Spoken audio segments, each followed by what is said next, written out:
ನಿವಾಸಿಗಳಿಗೆ ಇದೀಗ ಮಿಂಚಿನ ವೇಗದ ಪರಿಹಾರ ಸಿಕ್ಕಿದೆ. ಸಮರೋಪಾದಿಯಲ್ಲಿ ಕೋಗಿಲು ಲೇಔಟ್ನಲ್ಲಿ ಸರ್ವೆ ಮಾಡಲಾಗ್ತಾ ಇದೆ. ಜಿಬಿಎ ಜಿಲ್ಲಾಡಳಿತದಿಂದ ಇದೀಗ ನಿರಾಶ್ರಿತರ ದಾಖಲೆ ಕೂಡ ಸಂಗ್ರಹ ಮಾಡಲಾಗ್ತಾ ಇದೆ. ದಾಖಲೆಗಳನ್ನ ಸಂಗ್ರಹ ಮಾಡ್ತಾ ಇರುವಂತಹ ಜಿಬಿಎ ಹಾಗೂ ಜಿಲ್ಲಾಡಳಿತ ಮನೆ ನೀಡಲು ಈ ಒಂದು ನಿವಾಸಿಗಳಿಗೆ ಇದೀಗ ತೀರ್ಮಾನ ಮಾಡಲಾಗಿದೆ. ಮನೆ ನೀಡಲು ಇದೀಗ ನಿರಾಶ್ರಿತರಿಂದ ದಾಖಲೆ ಸಂಗ್ರಹ.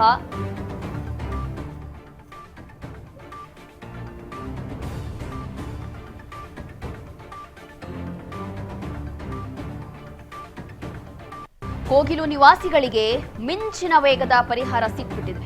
ಬಹಳ ಬೇಗ. ಕಳೆದ ಒಂದು ವಾರದ ಹಿಂದೆ ನಡೆದಿದ್ದಂತಹ ಘಟನೆ ಇದು. ಸುಮಾರು 8 ದಿನ ಆಗಿರಬಹುದು, ಒಂದು ವಾರ ಅಲ್ಲ. ಹಾಗಾಗಿ ಮಿಂಚಿನ ವೇಗದ ಪರಿಹಾರ ಸಿಕ್ಕಿದೆ.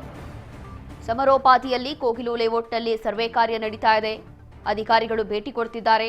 ಜಿಬಿಎ ಜಿಲ್ಲಾಡಳಿತದಿಂದ ನಿರಾಶ್ರಿತರ ದಾಖಲೆ ಸಂಗ್ರಹ ಮಾಡಲಾಗ್ತಾ ಇದೆ. ಅಲ್ಲಿದ್ದಂತಹ ಜನಗಳ ವೋಟರ್ ಐಡಿ ಇರ್ಬೋದು, ಆಧಾರ್ ಕಾರ್ಡ್ ಇರ್ಬೋದು ಅಥವಾ ರೇಷನ್ ಕಾರ್ಡ್ ಇರ್ಬೋದು, ಪ್ರತಿಯೊಂದು ಕೂಡ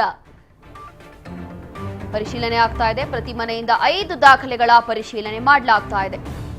1 voter ID, 2 current bill, 3 Aadhaar card, 4 ತಾತ್ಕಾಲಿಕ ಆದೇಶ ಪ್ರತಿ, 5 ರೇಷನ್ ಕಾರ್ಡ್. ಪ್ರತಿ ಮನೆಯಿಂದ ಸುಮಾರು 5 ದಾಖಲೆಗಳ ಪರಿಶೀಲನೆ ಮಾಡಲಾಗ್ತಾ ಇರುವಂಥದ್ದು. Aadhaar card, ration card, voter ID ಇಷ್ಟು ಕೂಡ ಪರಿಶೀಲನೆ ಮಾಡ್ತಿದ್ದಾರೆ. ಪ್ರತಿ ಮನೆಯಿಂದ ಇಷ್ಟೆಲ್ಲವೂ ಕೂಡ ಪರಿಶೀಲನೆ ಮಾಡ್ತಿದ್ದಾರೆ. ಅಧಿಕಾರಿಗಳು ದಾಖಲೆಗಳನ್ನ ಸಂಗ್ರಹ ಮಾಡ್ತಿದ್ದಾರೆ. ಪ್ರತಿ ಮನೆಯಿಂದ ಸುಮಾರು 5 ದಾಖಲೆಗಳ ಸಂಗ್ರಹ ಮಾಡಲಾಗ್ತಾ ಇದೆ. ಕಾರಣ ಇಲ್ಲಿ ಮನೆಗಳನ್ನ ಕೊಡಬೇಕು ಅಂತ ಹೇಳಿ ಸರ್ಕಾರ ನಿರ್ಧಾರ ಮಾಡಿಕೊಂಡಿದೆ.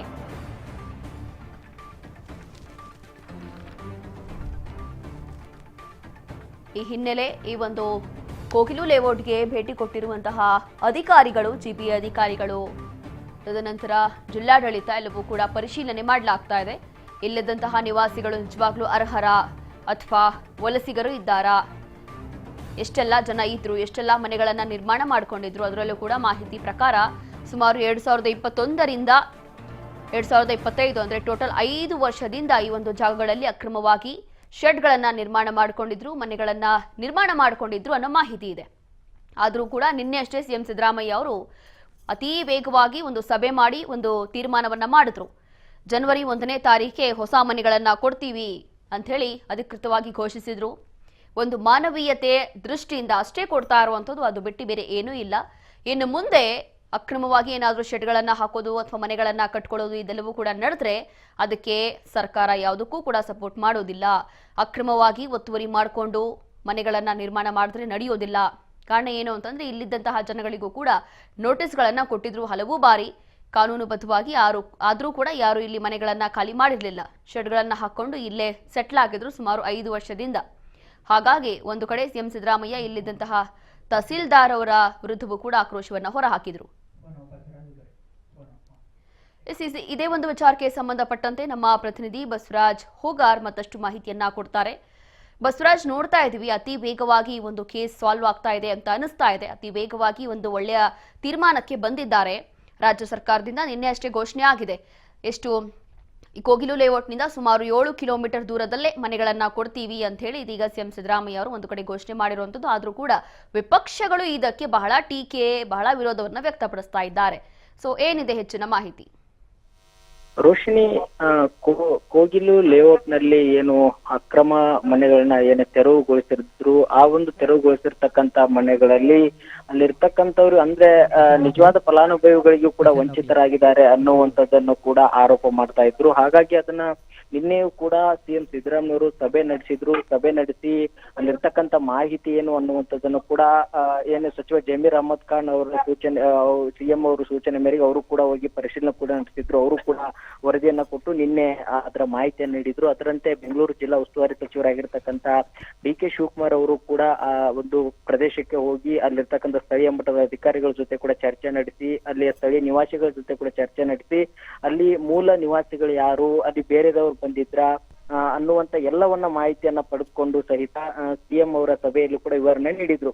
ಅಲ್ಲಿ ಕೂಡ ನಿನ್ನೆ ಪರ್ಯಾಯವಾಗಿರ್ತಕ್ಕಂಥ ವ್ಯವಸ್ಥೆನ ಮಾಡ್ಕೊಡ್ಬೇಕು ಅನ್ನುವಂತ ನಿಟ್ಟಿನಲ್ಲಿ ಸಿಎಂ ಅವರ ಒಂದು ವಿಶೇಷ ಯೋಜನೆ ಏನಿದೆ ರಾಜೀವ್ ಗಾಂಧಿ ವಸತಿ ಯೋಜನೆ ಅಡಿಯಲ್ಲಿ ಅವರಿಗೆ ಮನೆಗಳನ್ನ ಒಂದು ವ್ಯವಸ್ಥೆ ಮಾಡಿಕೊಡ್ಬೇಕು ಅನ್ನುವಂತ ನಿಟ್ಟಿನಲ್ಲಿ ಕೂಡ ನಿನ್ನೆ ಕೂಡ ತೀರ್ಮಾನ ಮಾಡಿಕೊಂಡ್ರು. ಅಲ್ಲಿ ಕೂಡ ಸಚಿವ ಜಮೀರ್ ಅಹಮದ್ ಖಾನ್ ಅವರು ಕೂಡ ಏನು ಈಗಾಗಲೇ ಒಂದು ಆ ಯೋಜನೆ ಅಡಿಯಲ್ಲಿ ಏನ್ ಮನೆಗಳ ನಿರ್ಮಾಣ ಮಾಡಿದ್ರೆ ಅಲ್ಲಿ ಅವರಿಗೆ ಸಬ್ಸಿಡಿ ಸಾಲದ ರೂಪದಲ್ಲಿ ಸೇರಿಸಿ SC ST ಆದ್ರೆ ಅವ್ರಿಗೆ ಕೂಡ ಸಬ್ಸಿಡಿ ಇರ್ತಕ್ಕಂಥದ್ದು. ಅದರ ಅಡಿಯಲ್ಲಿ ಅವರಿಗೆ ಮನೆಗಳನ್ನ ಪರ್ಯಾಯವಾಗಿ ಕೊಡಬೇಕು ಅನ್ನುವಂಥದ್ದು 200 ಮನೆಗಳನ್ನ ತೆರವುಗೊಳಿಸಿರ್ತಕ್ಕಂಥ ಹಿನ್ನೆಲೆ ಸುಮಾರು ಅಲ್ಲಿ 180 ಮನೆಗಳು ಅಲ್ಲಿ ಸ್ಥಳೀಯವರಿದ್ದಾರೆ. ಇನ್ನು ಉಳಿದ ಒಂದು 20 ರಿಂದ 30 ಜನ ಗುಲ್ಬರ್ಗ ಈ ತರ ಒಂದು ರಾಯಚೂರು ಆ ಒಂದು ಭಾಗದವರು ಕೂಡ ಇದ್ದಾರೆ. ಉಳಿದವರೆಲ್ಲರೂ ಕೂಡ ಸ್ಥಳೀಯರಾಗಿರ್ತಕ್ಕಂಥ ಹಿನ್ನೆಲೆಯಲ್ಲಿ ಅದನ್ನು ಕೂಡ ನಾವೆಲ್ಲರೂ ಕೂಡ ಪರಿಶೀಲನೆ ಮಾಡ್ತಾ ಇದ್ದೇವೆ ಅನ್ನುವಂತ ಮಾಹಿತಿಯನ್ನು ಕೂಡ ನೀಡಿರ್ತಕ್ಕಂಥದ್ದು. ಹಾಗಾಗಿ ಈಗ ಅಲ್ಲಿ ಸ್ಥಳೀಯರು ಯಾರು ಅಥವಾ ಅವರು ಬೇರೆ ದೇಶದಿಂದ ಬಂದವರ ಅನ್ನುವಂಥದ್ದು ಕೂಡ ಪರಿಶೀಲನೆ ನಡೆಸಿ ಈಗ ವಿಪಕ್ಷಗಳು ಕೂಡ ಆರೋಪ ಮಾಡ್ತಾ ಇದ್ದೇವೆ ಅಲ್ಲಿ ಬಾಂಗ್ಲಾ ನುಸುಳುಕೋರರು ಬಂದಲ್ಲಿ ನೆಲೆ ಆಗ್ತಿದ್ದಾರೆ,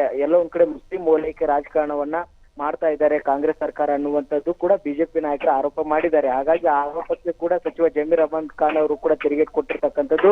ನಾವ್ ಈಗಾಗಲೇ ಆಧಾರ್ ಕಾರ್ಡ್ ಆಗಿರ್ಬೋದು, ರೇಷನ್ ಕಾರ್ಡ್ ಮತ್ತೆ ಕರೆಂಟ್ ಬಿಲ್ ಇವನ್ನೆಲ್ಲವನ್ನು ಕೂಡ GBI ಅಧಿಕಾರಿಗಳು ಕೂಡ ಅದನ್ನ ಪರಿಶೀಲನೆ ನಡೆಸ್ತಾ ಇದ್ದಾರೆ. ಅವನ್ನೆಲ್ಲವನ್ನು ಕೂಡ ಪರಿಶೀಲನೆ ನಡೆಸಿ ಅವರು ಸ್ಥಳೀಯರು ಹೌದಾ ಅಲ್ವಾ ಅನ್ನುವಂಥದ್ದನ್ನು ಕೂಡ ದಾಖಲೆ ತೆಗೆದುಕೊಂಡು ಆ ಬಳಿಕ ನಾವು ಮನೆಗಳನ್ನ ಅವರಿಗೆ ಪರ್ಯಾಯ ಕೊಡುವಂತ ಪ್ರಯತ್ನವನ್ನ ಮಾಡ್ತೇವೆ.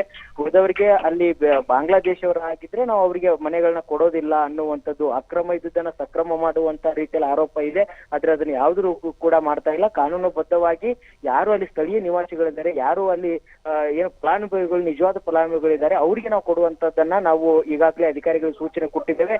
ಅದರಂತೆ ಪ್ರಕ್ರಿಯೆ ಕೂಡ ನಡೀತಾ ಇದೆ. ಈಗಾಗಲೇ GBI ಅಧಿಕಾರಿಗಳು ಯಾವೆಲ್ಲ ಒಂದು ಆಧಾರಗಳು ಬೇಕು ಆ ಆಧಾರಗಳನ್ನೆಲ್ಲವನ್ನು ಕೂಡ ಪರಿಶೀಲನೆ ನಡೆಸಿದ್ದಾರೆ ಅನ್ನುವಂಥದ್ದನ್ನು ಕೂಡ ಸಚಿವ ಜಮೀರ್ ಅಹಮದ್ ಖಾನ್ ಅವರು ಹೇಳಿರ್ತಕ್ಕಂಥದ್ದು. ಪ್ರಮುಖವಾಗಿ ವೋಟರ್ ID ಆಗಿರ್ಬೋದು, ಕರೆಂಟ್ ಬಿಲ್, ಆಧಾರ್ ಕಾರ್ಡ್, ತಾತ್ಕಾಲಿಕ ಆದೇಶ ಪ್ರತಿ ಮತ್ತೆ ರೇಷನ್ ಕಾರ್ಡ್ ಈ ಒಂದು ದಾಖಲೆಗಳನ್ನ ಈಗಾಗಲೇ GBI ಅಧಿಕಾರಿಗಳು ತ್ವರಿತಗತಿಯಲ್ಲಿ ಹೋಗಿ ಅಲ್ಲಿರ್ತಕ್ಕಂಥ ಯಾರೆಲ್ಲ ತೆರವು ಮಾಡಿದ್ದಾರೆ ಅವ್ರನ್ನೆಲ್ಲ ದಾಖಲೆಗಳನ್ನು ಕೂಡ ಪರಿಶೀಲನೆ ಮಾಡ್ತಾ ಇದ್ದಾರೆ. ರೋಶಿನಿ. ಬಸವರಾಜ್, ನೋಡಿ ಮತ್ತೊಂದು ಪ್ರಶ್ನೆ ಮೂಡುತ್ತೆ. ಇಲ್ಲಿ ಸುಮಾರು 5 ವರ್ಷದಿಂದ ಅಕ್ರಮವಾಗಿ ಶೆಡ್ಗಳನ್ನ ಹಾಕೊಂಡಿದ್ರು, ಜಾಗವನ್ನ ಒತ್ತುವರಿ ಮಾಡ್ಕೊಂಡಿದ್ರು ಅನ್ನೋ ಮಾಹಿತಿ ಇದೆ. ಆದ್ರೆ ಇಲ್ಲಿದ್ದಂತಹ ತಹಸೀಲ್ದಾರ್ ಅವರ ಗಮನಕ್ಕೆ ಇದು ಬರಲೇ ಇಲ್ವಾ ಅಂತ ಹೇಳಿ, ತಹಸೀಲ್ದಾರ್ ಅವರ ಗಮನಕ್ಕೆ ಇಲ್ದೇನೆ ಇಷ್ಟು ವರ್ಷದಿಂದ ಇಷ್ಟೆಲ್ಲ ಜನ ಇಲ್ಲಿ ಶೆಡ್ಗಳನ್ನ ಹಾಕೊಂಡಿದ್ರಾ ಅಂತ?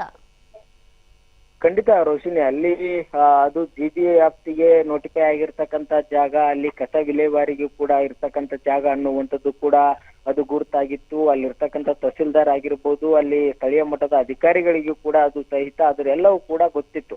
ಆದ್ರೂ ಸಹಿತ ಎಲ್ಲೋ ಒಂದ್ ಕಡೆ ಅಲ್ಲಿ ಅಕ್ರಮವಾಗಿ ಕೆಲವು ಹಣವನ್ನು ಕೂಡ ಪಡೆದುಕೊಂಡಿದ್ದಾರೆ ಅನ್ನುವಂಥದ್ದು ಕೂಡ ಆರೋಪ ಕೂಡ ಇದೆ. ಅದನ್ನು ಕೂಡ ನಿನ್ನೆಯ CM ಸಿದ್ದರಾಮಯ್ಯ ಸಭೆಯಲ್ಲೂ ಕೂಡ ಚರ್ಚೆ ನಡೆಸಿ ಅದನ್ನು ಕೂಡ ಪರಿಶೀಲನೆ ಮಾಡ್ತೀವಿ ಅನ್ನುವಂಥದ್ದನ್ನು ಕೂಡ ಹೇಳಿದ್ದಾರೆ. ಯಾರು ಅಕ್ರಮವಾಗಿ ಅಲ್ಲಿ ಹಣವನ್ನು ಪಡೆದುಕೊಂಡು ಅವರಿಗೆ ಒಂದು ತಾತ್ಕಾಲಿಕ ಆದೇಶ ಪತ್ರವನ್ನು ಕೊಟ್ಟರು ಅಥವಾ ಅಲ್ಲಿ ಯಾರು ಅಲ್ಲಿ ಅವ್ಯವಹಾರ ಮಾಡಿದರೆ ಅವ್ರ ವಿರುದ್ಧವಾಗಿ ಒಂದು ಕ್ರಮವನ್ನು ಕೈಗೊಳ್ಳಲಿಕ್ಕೆ ಒಂದು ವಿಶೇಷ ತನಿಖಾ ತಂಡವನ್ನು ಕೂಡ ರಚನೆ ಮಾಡಿ ಅಲ್ಲಿ ಅವರಿಗೆ ಕ್ರಮ ವಹಿಸುವಂತದ್ದನ್ನು ಕೂಡ ಮಾಡ್ತೀವಿ ಅನ್ನುವಂಥದ್ದು ನಿನ್ನೆಯ CM ಸಿದ್ದರಾಮಯ್ಯ ಸಭೆಯಲ್ಲೂ ಕೂಡ ಒಂದ್ ಕಡೆ ಒಂದು ತೀರ್ಮಾನ ಕೂಡ ಕೈಗೊಂಡಿದ್ದಾರೆ. ಹಾಗಾಗಿ ಒಂದ್ ಕಡೆ ಅಲ್ಲಿ ಅಧಿಕಾರಿಗಳ ಎಡವಟ್ಟು ಕೂಡ ಇರ್ತಕ್ಕಂಥದ್ದು ಮತ್ತೆ ಕೆಲವೊಂದಿಷ್ಟು ರಾಜಕೀಯ ಮುಖಂಡರ ಪ್ರಭಾವ ಕೂಡ ಇರಬಹುದು ಅನ್ನುವಂತಹ ಆರೋಪಗಳು ಕೂಡ ಇದಾವೆ. ಅದನ್ನೆಲ್ಲವನ್ನು ಕೂಡ ಸರ್ಕಾರ ತನಿಖೆ ನಡೆಸಿದ ಮೇಲೆ ಗೊತ್ತಾಗಬೇಕಾಗಿದೆ. ರೋಶಿನಿ. ಥ್ಯಾಂಕ್ ಯು ಬಸವರಾಜ್, ನಿಮ್ಮೆಲ್ಲ ಮಾಹಿತಿಗಾಗಿ.